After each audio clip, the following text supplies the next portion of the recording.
Hey everyone, I'm Mine, and this is set number 21183, the training grounds from the LEGO Minecraft theme. This set contains 534 pieces, 3 minifigures, and 1 bat, and will retail for $69.99 in the US. This set does not come out until January 1st, 2022, but it was sent to me early by the LEGO group through the LEGO Ambassador Network. All opinions expressed in this video are my own. This is the one and only early 2022 LEGO Minecraft review I'll be doing. However, I did just do early reviews of all of the 2022 LEGO Monkie Kid sets, so if you're interested in seeing those, go check out the channel after you're done watching this video. But with all that being said, let's get on to this review.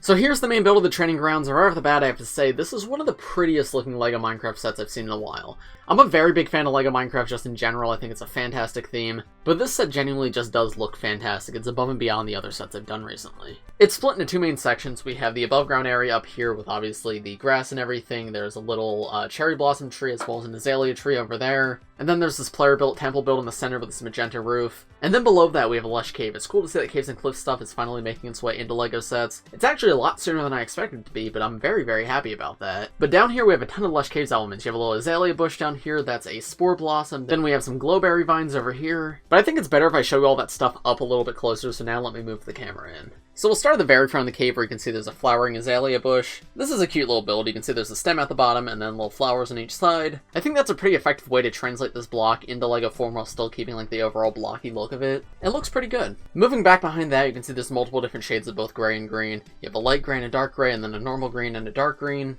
The normal gray is meant to represent stone, as it always has, though I wouldn't be surprised if the dark gray is meant to represent deep slate. And then I assume the green and dark green is a combination of grass and moss. Here are the glowberry vines growing up the walls, and I think these look fantastic. They're instantly recognizable as what they're supposed to be, and they really just bring so much life into the biome of this build. I love how they look. Up at the top, as I mentioned, there's the spore blossom hanging from the ceiling. Let me remove that so I can show you what it looks like. They use this pink flower piece, which I believe was introduced with the LEGO Movie 2, and it's got this little small orange flower in the center of it, and I think this is pretty much perfect. Like, it almost perfectly captures the shape of the spore blossom, and it's able to actually hang from the ceiling too.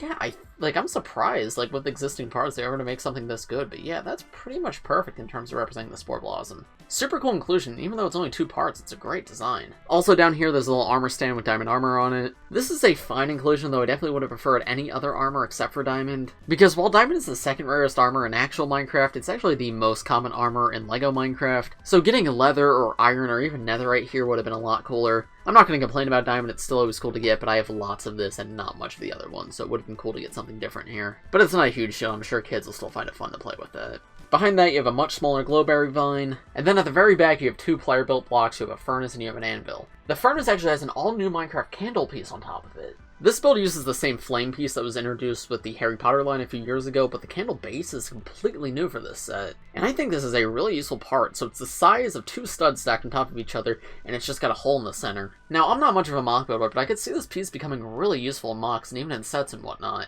So I'm very curious to see what LEGO does with this piece in the future. Obviously, it's great for Minecraft candles, but I feel like that's only the beginning. This could be used for so much more. The furnace and anvil, though, are pretty standard designs, the same designs they've had in pretty much every other LEGO Minecraft set they've come in, which have been quite a few. And as they've been doing recently, the furnace can be turned around to have it lit or unlit. So right now it's unlit, but if you turn it around, there you go, now it has food cooking in it. There's also a little barrel right here with extra tools in it. You have a golden sword, which is a very common part, but still nice to get, as well as a diamond pickaxe, which is another one of the most common LEGO Minecraft accessories, so it really feels like they gave us all the most common ones here. Luckily, there's 2 less common ones on the actual minifigures, but these 2 combined with the diamond are probably the least interesting weapons they could have given us. There's a few bits of grass sprouting from the ground right here. There's tons of rune post figures, and all the green makes the Lush Caves feel very vibrant, but yeah, it's mostly just terrain, so I don't have a ton to say. There's little bits of water all throughout too. One interesting thing that I wanted to mention is this piece right here.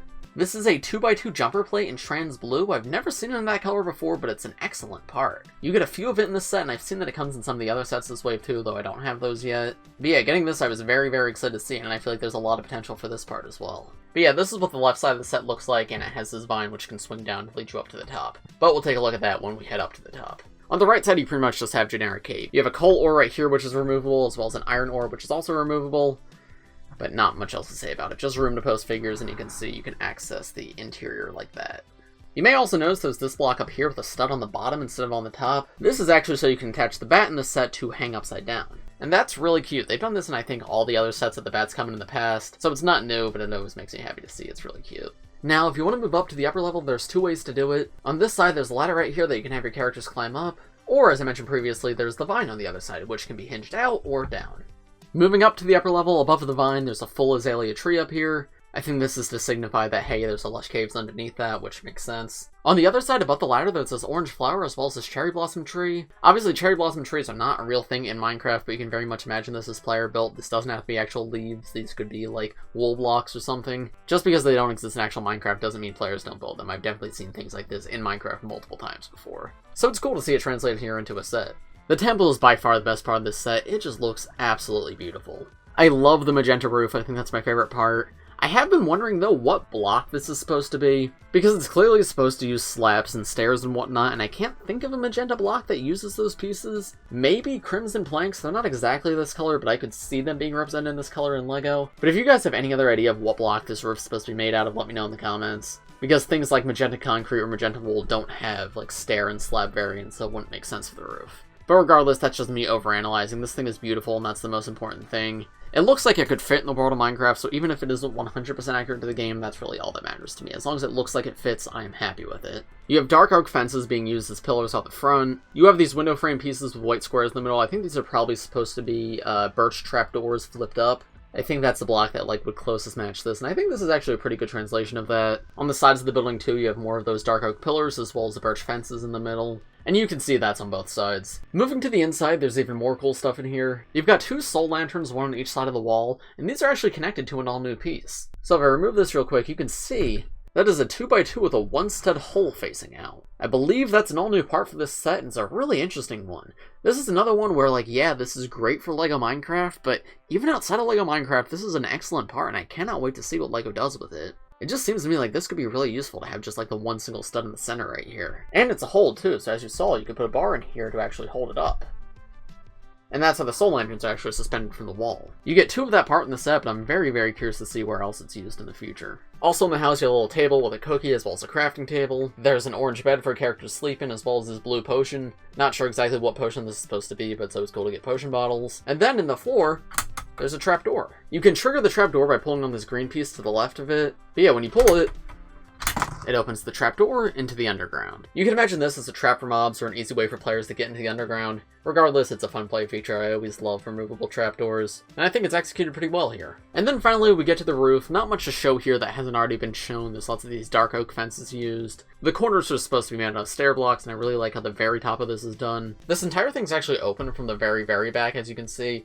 So if for whatever reason you want to put characters up there, they'd probably fit in there. I don't know if that's intended or not, but that is an option you have. But that's pretty much it for the main build of this set. There is one final thing that you guys may or may not have already noticed in this video, but this thing can come apart to get better access to different areas. You can take the roof off to get better access to the house, and you can take the house and the grass off to get better access to the underground. And you can see it's much easier to navigate in here without the grass area above it. But that's about it for the main build of this set, so now let's move on to the minifigures. So here are the first two minifigures in the set. We have the Ninja and we have the Rogue. The Ninja is the figure that we voted for at LegoCon this year, so it's cool to see he came in a set this early. I wasn't honestly expecting him until the second half of the year this year. And he's a pretty alright figure. I'm honestly not the biggest fan of this figure. I think the previous Ninja figure we got, being Minecraft Kai, was a lot better. But this guy is still cool. I like the combination of the normal red and the dark red, and it's always nice to get new Minecraft skins. Minecraft skins are hard to give commentary on because they are so simple, but that's what they're meant to be. Definitely not one of my favorite LEGO Minecraft skins, but it is definitely very solid. I especially like the back torso print. I think that's really cool. And then the Rogue is weird because the Rogue looks like more of a ninja than the Ninja does. The Rogue looks to be based off the assets from the Minecraft Kai figure, though with a few things changed and now he's in purple instead of red. And hey, I'm not going to complain about getting more Ninja figures, because this is really cool. Though I would have preferred if we got, Jay or Zane or something instead of just generic purple Ninja. But regardless, this guy goes great with Minecraft Kai, and he looks like an awesome minifigure. I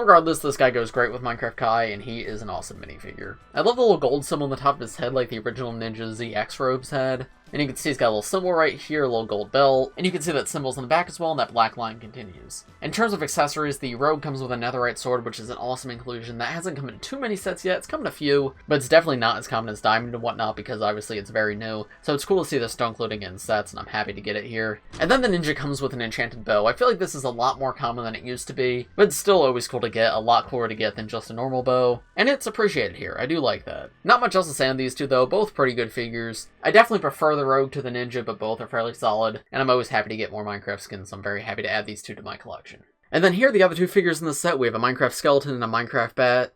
Not going to spend too long on these two because these two have both come in multiple sets before, especially the skeleton. He's been coming in sets since, 2014, and he has not changed at all, and honestly, I'm okay with that. He's pretty good. But his face print's pretty perfect, pretty iconic. He looks like a Minecraft skeleton. He's got just the standard LEGO skeleton body and legs. Comes with an unenchanted bow, which is not as cool as the enchanted one, but it's nice to get both, I guess. But not much else to say about him. He is a very common figure. Makes sense that he's still coming in sets, but I just don't have commentary to give about that one. And then the bat is less common. He's only come in a few sets, but I do already have one. It's always nice to get another one, though, and he's really cute. I love his tiny little face. I think it's really funny looking, and I like how they did his wings. Something cool about the bats is you can actually transform them a little bit. This is their wings out in like their flying form, however you can have them in their sleeping form too. If you take the wing pieces off and invert them and put them back on,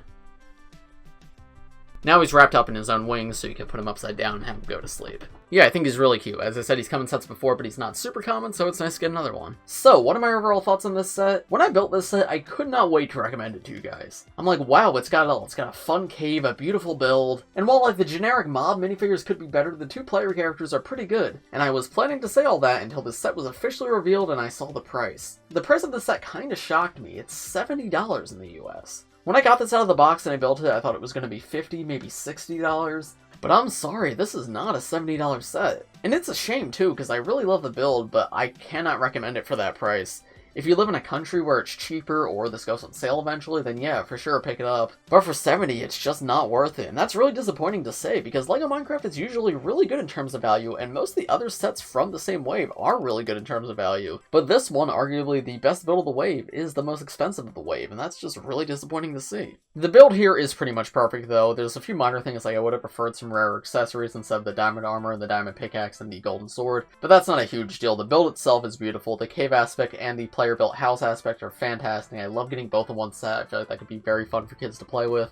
But for older collectors, it's a beautiful thing to have on a shelf, and it looks fantastic. The two new player skins are awesome too. I love getting them here. I do wish we got a little more in terms of figures for this set, though. If they're going to charge us $70, throw in a little more than 4 minifigures, because what we have is a little disappointing. Especially because one of them is the skeleton. Like, give us something. Give us, like, a cow or a pig. I don't know. But yeah, a little more here in the minifigure department would have been nice. With all that being said, though, I do think this is a beautiful set. And while it's not worth the price LEGO is selling it for in the US, if you can find it at a price that you're willing to pay, I would highly recommend it, because it is a fantastic set, just too expensive. But those are just my thoughts. Let me know if you guys think of this set in the comments below. As I said at the beginning of this video, if you guys are interested in seeing early 2022 LEGO Monkie Kid reviews, go check out my channel because most of those are up now, and if they're not up now, they'll be coming very, very soon. If you enjoyed this video, please press like and subscribe if you're new. I do LEGO videos like this almost every day, so if you subscribe, you'll be the first to see them. Thanks for watching, everybody, and I will see you in the next one.